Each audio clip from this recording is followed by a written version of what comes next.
প্রিয় দর্শক, আসসালামু আলাইকুম।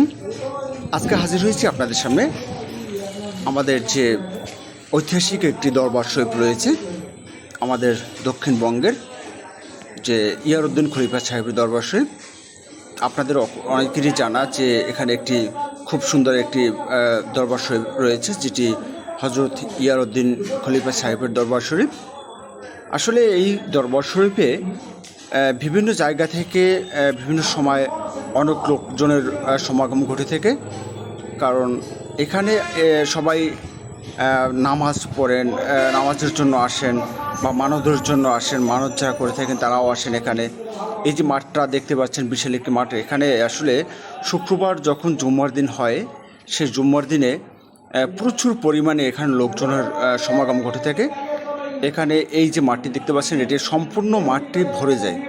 আসলে আমি এখানে খুব সকালবেলা আসছি, এই জন্য লোকজনের উপস্থিতি অনেকটাই কম দেখা যাচ্ছে। আসলে একদম মানব শূন্য দেখা যাচ্ছে।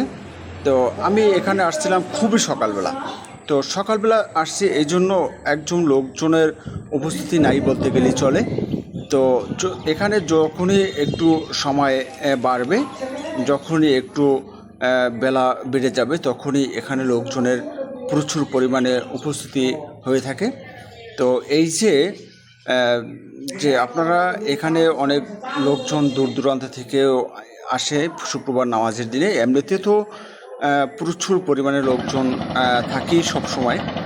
তো আসলে আপনারা জানেন যে এই যে একটা নদী দেখা যাচ্ছে, এই নদী থেকে যখনই কোনো যানবাহন এখান থেকে চলাফেরা করে, যেমন নদীপথে যায় যে রকমের যানবাহনগুলো চলাফেরা করে, যখনই এই নদী দিয়ে যায়, যখন দরবার শরীফের কাছাকাছি আসে, তখনই ইঞ্জিনটা বন্ধ করে দেওয়া হয়।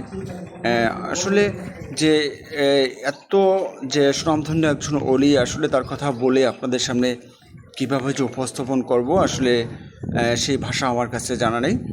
তো উনি আসলে খুবই একজন ভালো মানের আল্লাহর অলি ছিলেন। তো আপনারা এখানে আসবেন, এখানের যে এই সুন্দর একটি দৃশ্য রয়েছে, সুন্দর একটি জায়গা রয়েছে, সেই জায়গাটি আপনারা আসবেন, দেখবেন, উপভোগ করবেন।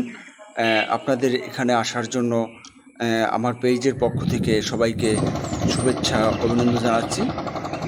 দর্শক, এখানে আসলে আপনারা অনেক কিছু দেখতে পারবেন। যে আপনারা যারা দূর দূরান্ত থেকে আমার এই ভিডিওগুলো দেখেছেন, সবাই অবশ্যই একটি লাইক, শেয়ার, কমেন্ট করে জানাবেন যে এই ভিডিওটি আপনাদের কাছে কেমন লেগেছে। প্রিয় দর্শক, আপনাদের যদি আমার এই ভিডিওটি ভালো লাগে, তাহলে অবশ্যই একটি লাইক, শেয়ার, কমেন্ট করে সাথে থাকবেন। ধন্যবাদ সবাইকে।